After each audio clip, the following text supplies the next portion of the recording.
let's get to it with Corey Kispert. Corey, thanks so much for coming on today. Yeah, thanks, guys. Thanks for having me. Yeah, thank you. Absolutely. And for our listeners at home, if you want to play a little game along with us, we are going to keep a running tally of how many times Kendall mispronounces Gonzaga. And, if we'll give him a little prize at the end if he can keep it to 0. If you guys are playing the drinking game, you're going to need 2 bottles of vodka for this one, probably. So. All right, Kendall. We'll call him out. Every time we'll call him out. But Corey, we'll start you off with a question we've been asking all our guests, even though it's not hoops related at all. But best and worst meal you've had on the road in your career? That's a great question. Best meal I've had is it's this place we go to when we play Santa Clara. It's called. Are you guys from the Bay Area, or are you from around here? Yeah, I was born in Santa Cruz, and then I have family down in Santa Clara. Cool. So yes. I literally forgot that, dude. The Rock Grill. Oh yeah. Have you been there? Yeah, So, that place is awesome. For people that don't know, I don't even know how they prepare the steaks beforehand, because they bring them out on a plate with a hot lava rock in the middle. Oh. Yeah. And so you just cut the steak, and then you just kind of sear it on both sides and cook it for yourself. And then you eat it, and you have the sides for the table and stuff like that. So that was the best meal. It's super fun to cook your own thing, and it's unique. So that was the best. And then the worst meal,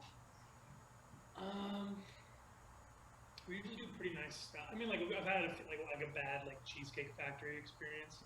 Oh yeah, that's reasonable.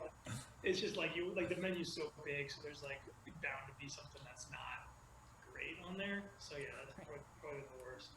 Yeah, I think when we went to the Rock, I think I had buffalo meatloaf, something crazy like that. That place is so good.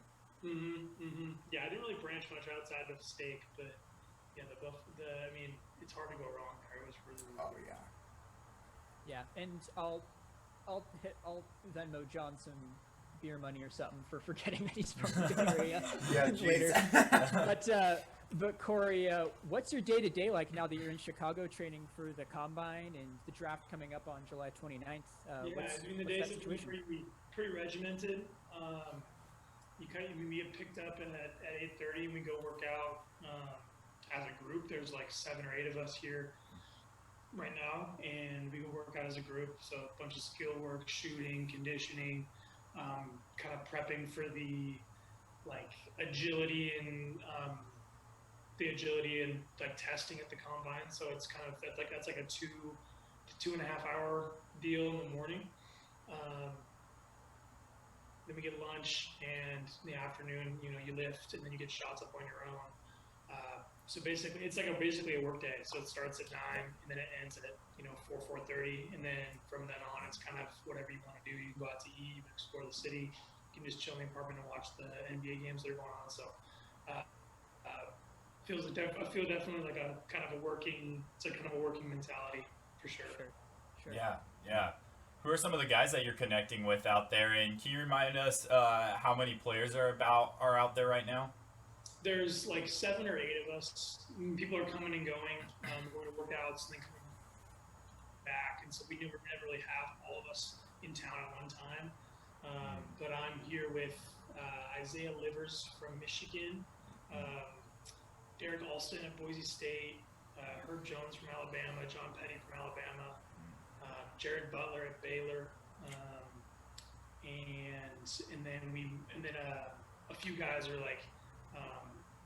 testing the waters still. Miles McBride and Joe Wieskamp at Iowa, so they're not fully in yet, but they're still doing workouts and work out with us when they're here and stuff like that. Okay. Yeah. Is it kind of weird having Jared Butler from Baylor there since you guys just played them, or is it kind of even weirder? He's my roommate, so. Oh, weird. Really? Yeah. So we've had to squash the beef pretty quickly. Yeah, no That's kidding. hilarious. Not a lot of time to have beef with each other when you're living across the hall. Yeah, it wouldn't be great. Yeah. So, any good stories from training so far outside of the fact that you're roommates with the guy you just competed against? Yeah, that's probably the best. The food out here is great. So just kind of like we live in like a pretty like young, kind of active area of Chicago. So like just walking out and like walking to restaurants and bars and stuff has been super fun. And we actually are training the place that we are like doing the workouts in the morning at has been repurposed a couple different times. It's been a gym for a while, but it's a place back in the 80s and 90s where Michael Jordan's trainer used to train him. That's kind of his like home base, his home gym was the spot. So I learned that today, and it's a pretty cool piece of little nugget of information. I was like, whoa, like that's cool. That's crazy. That's an wild. impressive gym. Say it again. That's an impressive gym then. I mean, yeah, no, I mean, you would never know. Like you walk in there and it's like there's like 4 courts, and it's kind of like it's not brand new. I mean, it's definitely been used a lot, and Right. But like totally gets the job done, and it's kind of like a it has a very like kind of cool like Chicago-y feel to it. So, but no MJ stuff on the walls and nothing like that. So it's kind of bummer. Gotcha. Sure. I know. I mean, at Gonzaga, obviously, you played under the same coach for 4 years. So I'm imagining the scheme may not be the same, but it's relatively similar year in, year out. As you're going into the draft, into a new situation, are there any like skills that you're looking to expand upon your game now, or is it kind of still staying with what has gotten you to this point? Yeah, a little bit of both. Obviously, like my foot's in the door because I can shoot and I have size, and I'm like a big wing, so that's where my foot's in the door. But like, the NBA, the 3-point lines move even further out, and so you got to shoot from even further out. So I definitely need to like, I'm still grinding on that and trying to dial it in from even further back. And then obviously, my shooting doesn't get me in the door, but I got to like want to stay on the floor and have like really consistent minutes. I got to be able to guard like 1 through 4. So. Working on my agility, working on lateral quickness, and being able to prepare myself to guard. Some of the best athletes in the world is what's going to keep me on the floor realistically at the next level. Yeah.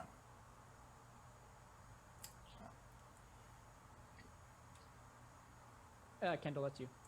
Oh, what are your draft night plans? You gonna go in with a splash with your fit, or like Russell Westbrook it out here, or tame it back some? Nah, I'm definitely more of like the classic end. Russell loves to experiment with his outfits. I mean, it's pretty well documented. But I definitely more on the classic end. But I'm not like a rigid kind of like style guy. So I can definitely experiment a little bit. I want to make a little bit of noise, but not too much. Really looking forward to seeing what I come up with when the time comes. Yeah. Okay. Is there a obviously? I mean, first of all, I'm curious if you even read mock drafts at all, or you just let that slide. A little bit. A little bit. Sure. Yeah, check it out once in a while. Is there kind of a realistic range like you want to be in, or is it just wherever I end up in? Yeah, I mean, spot. like it's kind of been. I mean, from the mock drafts that I've seen, and also my agent's like a really like well-connected person, so he's been talking to teams since I signed with them, and it's looking like it's gonna be like late lottery to middle of the first round, depending on how I do in the next couple of months, and if I work out and do really well with the team. But it's really interesting, like I was watching playing games and watching like the NBA, and now I'm not really watching it as a fan anymore. I'm kind of watching it to study. Like, is this the team that I could win with? Like, are the pieces that guys I would love to play with? Is their system good?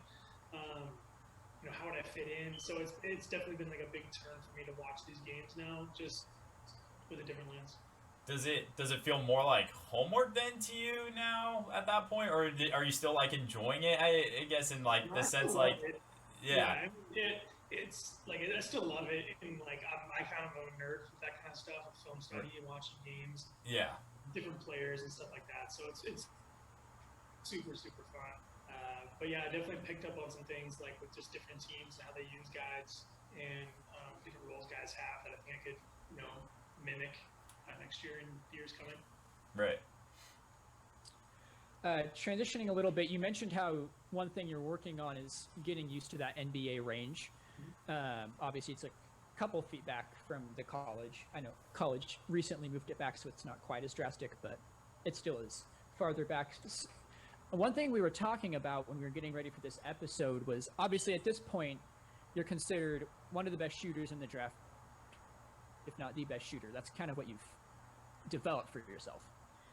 So I'm curious, when you're at that level of a shooter, for instance, I've read, I think it was Klay Thompson that I was reading about or saw a video or something like that, where what you work on when you're at that level is so technical that, like, Klay Thompson knows how many times he wants the ball to rotate to get his three-point shot, like money.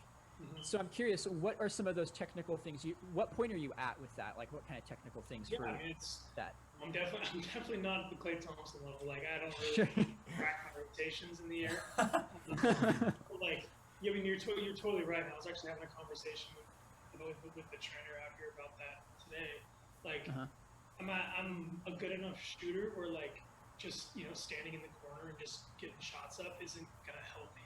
Like, that's something that I want to, like, I need to do in order to, like, refine my shot. It's about, like, you know, being like really, like, having like a lot of precision on like how the ball goes in. Like, am I hitting the back rim? Am I hitting the front rim? Is it like kicking in the side? Sure. Do I make shots off the dribble? Am I going full speed? Like, I don't think I'm gonna be in the gym for, you know, an hour and a half just like shooting set shots. It's not gonna do anything. But if I can get in there for half an hour or 45 minutes and like sprint and like get a good sweat going and get my like heart rate up and work on shooting, then like that's what's going to help me. And so it's all about coming up with little things that are going to make me a better shooter and just getting creative with it. So like little drills, little games, kind of messing with it, tweaking stuff, and kind of trying to be adventurous that way. It's kind of funny that you say that because just me at my level, like, I obviously way lower than you. You're gonna be an NBA player, but I noticed the same thing with myself just because I'm more naturally a shooter as well. That like when I'm focusing more on like dribbling into or more like real game situations on those practice shots, it definitely helps a lot more than like set shots are still like very good, and obviously because I'm nowhere near your level, like it's still very good for me. But it is really helpful, and it does help with my endurance too, which I'm sure it does at your level too, to practice those shots that you're going to be taking like in the game.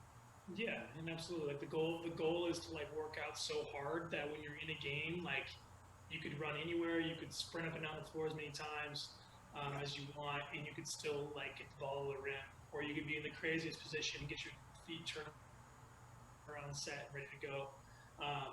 So yeah, it's just like it's recreating those situations that you're having in games and just doing it over and over and over again, so that when you actually do play, it's just like, you know, it's like you're doing it in your sleep. Yeah. For sure.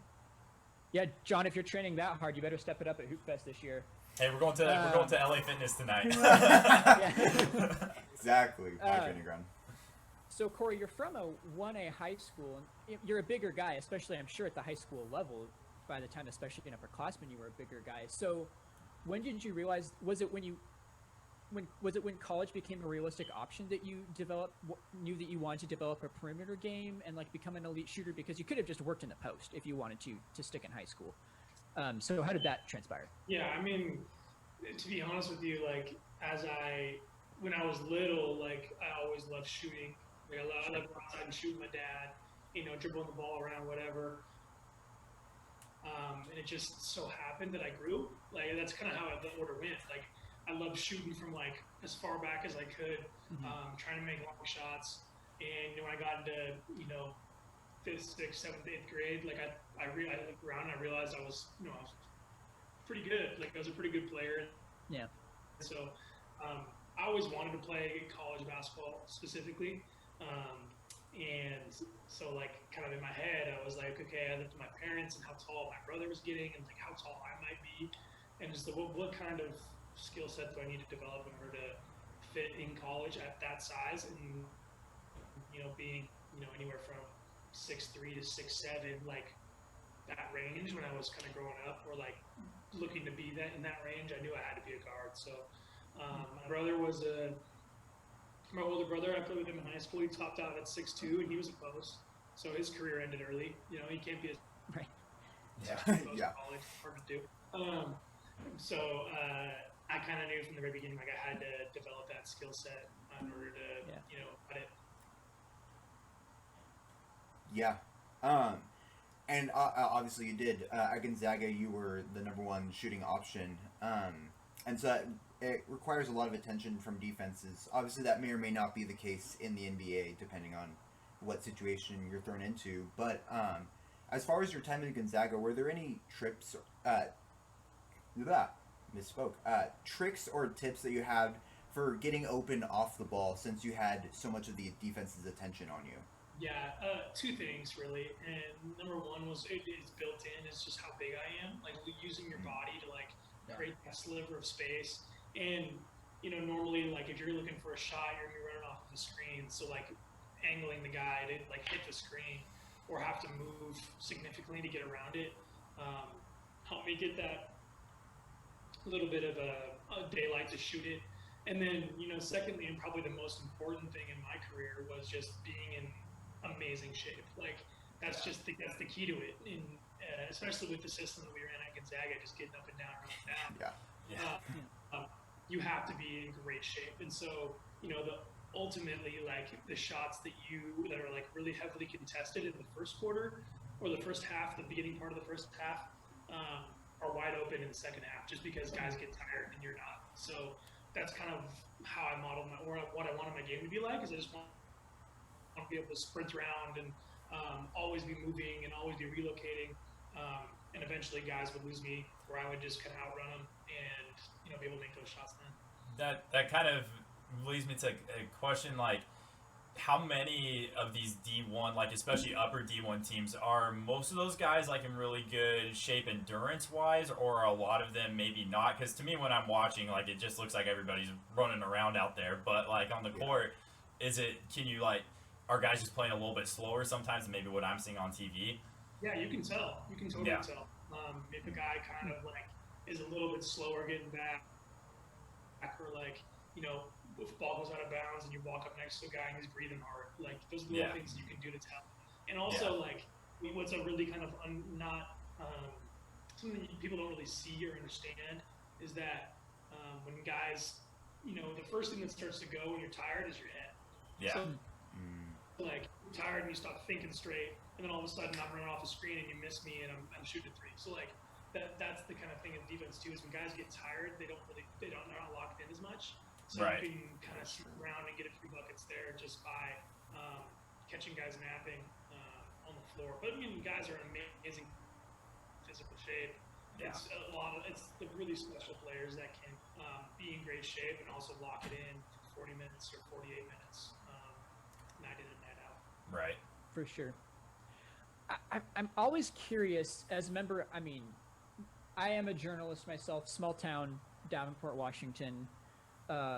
Rise up. But I'm curious, being at a program that's very heavily covered by the media, whether it's locally and then nationally now too, now that Gonzaga has become a national power, it's different for every guy, I get that, but do you read articles about yourself or whatever team you're on? If you do, is that for motivation, just to see what people are saying, or do you just kind of stay away from it? Yeah, it's a little bit of both. I'll never go on Twitter and like search up my name and just start scrolling. Like that's a dark place to be. I think like if you need people's validation or criticism to like fuel you, you should be able to get that from the inside. I think as a player, but you know, like the local Spokane media has been great for us. Number one, and then number two, a lot of the articles that are published nationally, especially this year, have been overwhelmingly positive. So, like if a big one comes out, you know, in Spokane, or even like, you know, Sports Illustrated or ESPN or anything like that, like I'll take a look and read it, especially if it's like a deep dive into our program. It's kind of like a pride thing. Like you look at, you're proud of the place you came from, you're proud of the program you played for. So it's yes and no. Like I'll never go and look on Twitter or like, you know, try to find stuff on me to motivate me. Like I feel like I'm a pretty self-driven person anyways. But like a lot of the stuff has been really positive, so we've been blessed, you know, about that. For sure. You don't have to name names here, especially because I probably know a decent amount of them. But what's one of the weirdest questions you've been asked by the media? Yeah, there's a lot, and Oh yeah. yeah. Oh, yeah. There's been a lot of questions about specific ones don't really come to mind, but Sure. like my family or like Coach Few, or like how I spend my free time, like my people ask me about how's my game with the ladies, it's just stuff that people don't really need to know about. And when there's a few members in the media that have kind of stuck out over the years that tend to ask those questions more than others, and so you kind of are wary when you come across those people. Yeah. I was gonna ask you about a little bit more about the social media, but you kind of answered that a couple questions ago. So I kind of want to ask, since you said that you're self-driven, who are some of the other people that you would take advice then from as far as your game goes, maybe outside of your family or your direct coach? Yeah, there's a few people back home who a few people come to mind that worked me out when I was a kid, who has seen my game, maybe not in Spokane, but before that, kind of develop and watch me go. From then on, I really would take advice, from them. And then, I also started working over this last summer with a shooting coach. And so, whenever I would have a bad game or a really good game, or he watched most of them, he would send me messages about how I did or what it looked like, or little things that I could tweak, or things that he thought, I would see. And I have a pretty good gauge about how good people know, how well people know the game of basketball. So, playing it myself for so long, I kind of have that radar. Yeah. And so it's pretty easy for me to figure out who I can really take advice from, and who can be like, oh yeah, thank you, appreciate that. Right. Did you have any favorite players you wanted to emulate growing up, and if so, why? Totally, and it's it's pretty clear.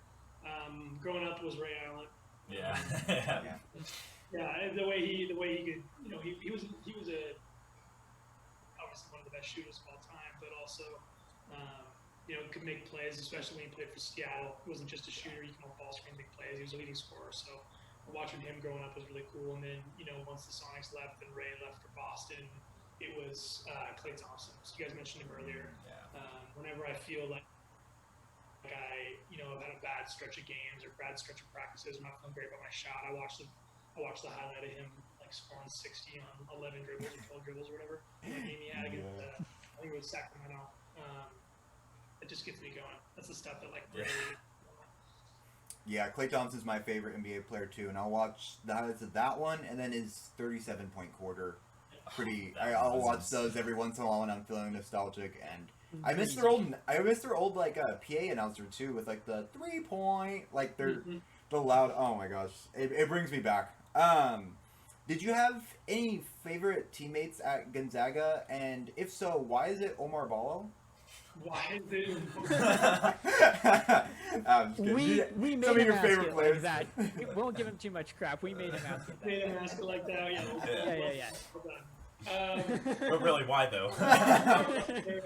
Lumar's up there. He's a kid, man. He's a big teddy bear, and I love him, and especially hearing his story and where he came from and how young he left home to come play basketball. It's just amazing. Yeah.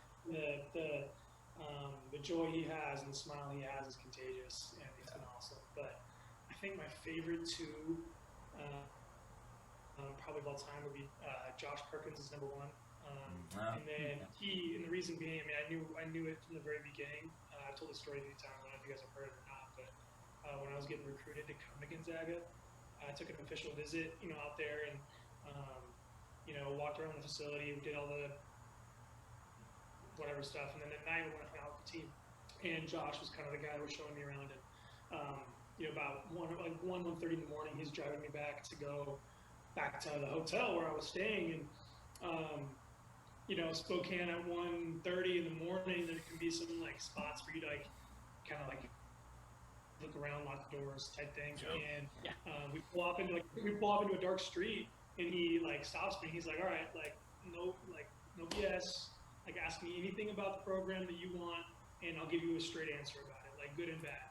I'll tell you exactly what it's like." And so we probably sat in the car for 15, 20 minutes. I just rattle off questions that I asked the coaches about, and I wasn't really sure if I was getting a straight answer.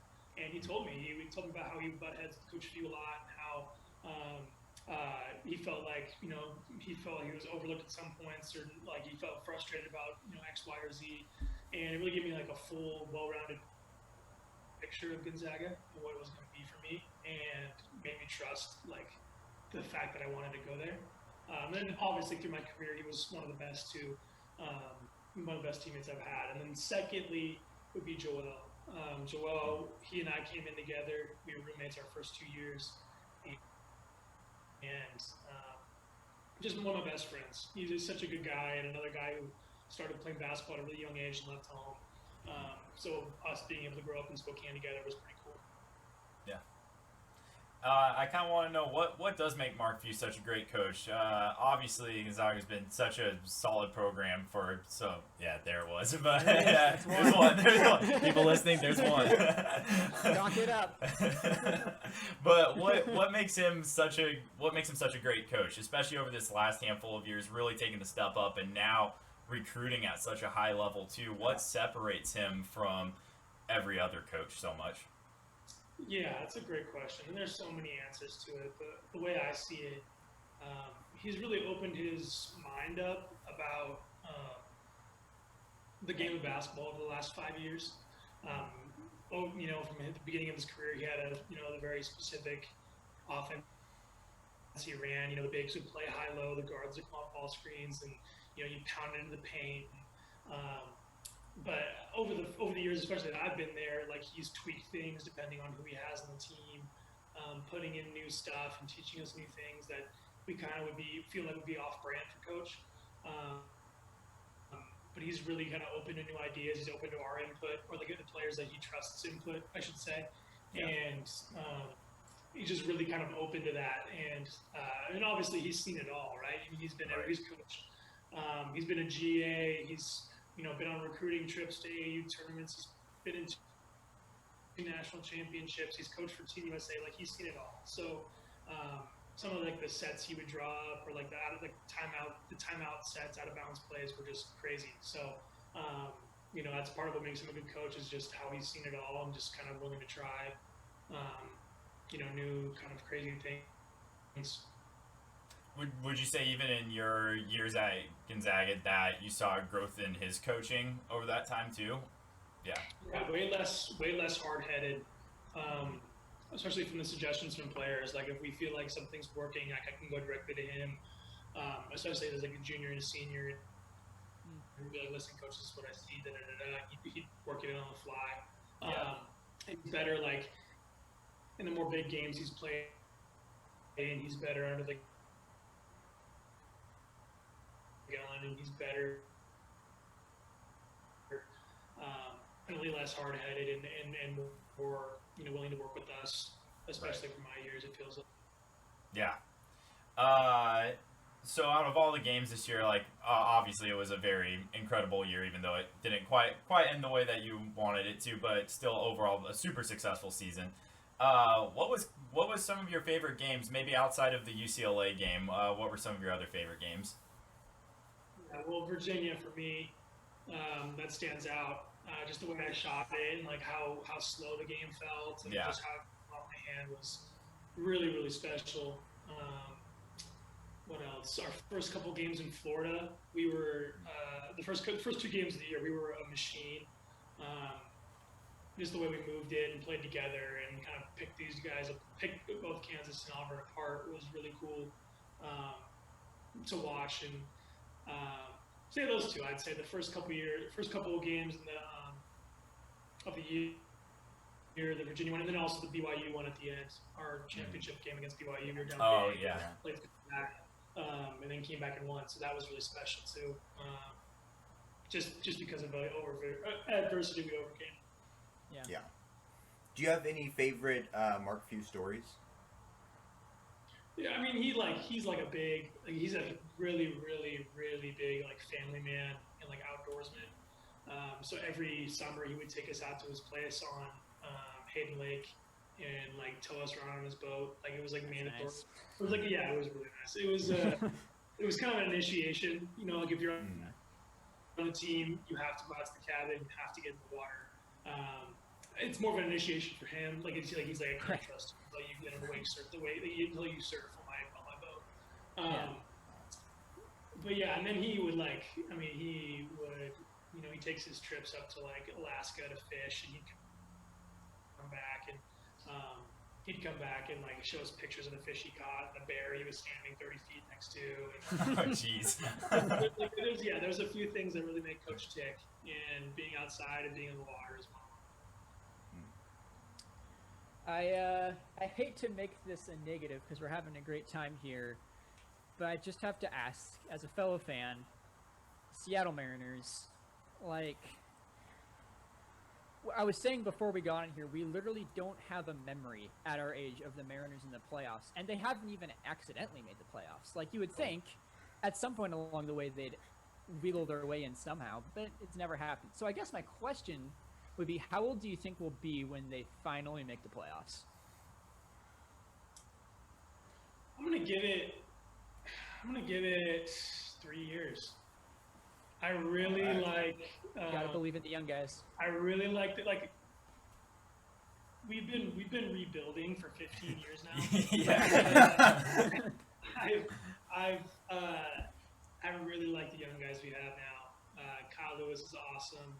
You know, Kellenic had a pretty rough debut, but I really like how good he is. Obviously, Marco's a zag, and he can really pitch. So, even though we are still rebuilding, like I think this is like the legit rebuilding. So I would give it 2-3 years. I really do. Fair enough. We'll chalk it up. Well, to kind of close things out, and I was kind of joking with you, Corey, before we came on. So we had this idea for a new segment for you listening at home. Totally, we'll throw our listeners under the bus for this one. But we had this new idea that what if our viewers and our subscribers and followers on Insta could like submit a question for Corey, and all we got was questions about your mom and your family bulldog. Yeah, it's a true story. Of course, The most famous Kispert family members for sure. Right. Yeah, I won't disagree with you there, but maybe just to kind of wrap it up and to kind of put some context into it, could you maybe describe to the listeners what the deal is with Stu the bulldog? Stu the bulldog. So Stu came into our lives my junior year of high school. Okay. And it was a family decision. We've been wanting a dog forever, and my dad just wouldn't budge. And we finally got him to cave, and immediately like you could pick out some like, okay, this dog's kind of different. Like he's a little bit different. Like he's a very good, like he's the way I can best describe it is he's like the most human being type of dog I've ever seen. So he like loves hanging out, like he loves being in the room, but he knows exactly how far away to be that you can't like reach out and like pet him. So, I love that. He knows exactly how far your wingspan is, so he'll like scoot over, so you have to like really like reach out to like pet him. He's super scared of like lightning and vacuum cleaners. He snores, he farts. Love it. And his farts are horrible. And he's gotten, we've had to get him plastic surgery. He's like bulldogs have very like droopy skin, especially on their face. It's like very like a lot of folds. Yeah. And so his eyelids were like coming over the tops of his eyes and like starting to damage them. So we had to give him a little facelift. And take care of his eyelids. He's had some stuff done with his nose because they have he's like the big. Like he has like the nasal stuff done. So he's been very expensive too. It's almost like the hospital bills for like a kid when he breaks his arm. Like it's the same thing. Now that he's older and past all of that, like he's awesome. He loves he rides a skateboard around, like that's his deal. And so if you take him to a park or to like a parking lot or anything, and people see him riding around, like cars would like pull off the the street and like pull in and just like watch him go. So yeah, he's like a really like kind of he's an attraction. He's an attraction. It really is. It's pretty incredible. Wait, I gotta know. Does he actually get the skateboard started on his own, or does he just hop on? No. Well, he like so it's kind of interesting. It's morphed. So like at the beginning, like if you put him on a hill, he Yeah. would like hop on it, and the board would kind of like roll down, and he would like stand on all fours and like balance and steer it. I love that. Flying down the hill. And Yeah. Now, when he got a little bit older, he just loved chewing on the wheels. But then now, what he does, he puts his paw on it, and he like pedals it. So he like. Oh, so he can pedal it, yeah. Yeah, so like he gets it going on his own. Like he pedals it and he stops and he like scoops it up and turns it around and then pedals it some more back. And it's Wow. Like, back and forth. It's really impressive. You know, Drew's seen it. It's really impressive. It's Whoa. crazy. I think what was really funny, I don't remember a game, but Maggie, Corey's cousin, my girlfriend, and I were watching one of the ASBN games this year, and it was a game where they had a video feature about Corey working out with Stu in the off season. And I forget who the reporter was, totally blanking on who. Yeah. So it was the West Virginia game, and it was Holly Rowe. Okay. Oh, wow. I remember seeing Oh that. yeah, that's right. I Yeah. forgot about that. Yeah. And she said something to the end of, "I just wish I knew what this dog's name was," and Maggie, my girlfriend, just died laughing. See, Like, the thing is, I told her this is my dog, and she just totally blanked on it. And yeah, the video. I mean, there was a video of me like doing some like ball handling in the summer, like during quarantine, trying to keep my game sharp, and Stu was like barking at the ball and trying to like grab it and stuff. So he looked like he was playing defense. It was a pretty cool video. Yeah, it's cool. He's gonna be the air buddy out there. Yeah, that's true. Well, Corey, we appreciate you hopping on today, taking some time out of your busy schedule at the Combine to hop on. How can folks who don't already follow your career on social? Yeah, it's ckiss24 on Instagram, and then just I think it's Corey_Kispert on Twitter. So yeah, hop on, give it a follow. I would really appreciate it. Yes, sir. Absolutely. And you can find us at Ball Starters, Instagram, Twitter, Facebook. Please subscribe here on YouTube, follow on Spotify. Thanks again, Corey, for coming on, and thanks to everyone who listened. Have a great rest of your day, folks. Peace out. Thanks. Peace.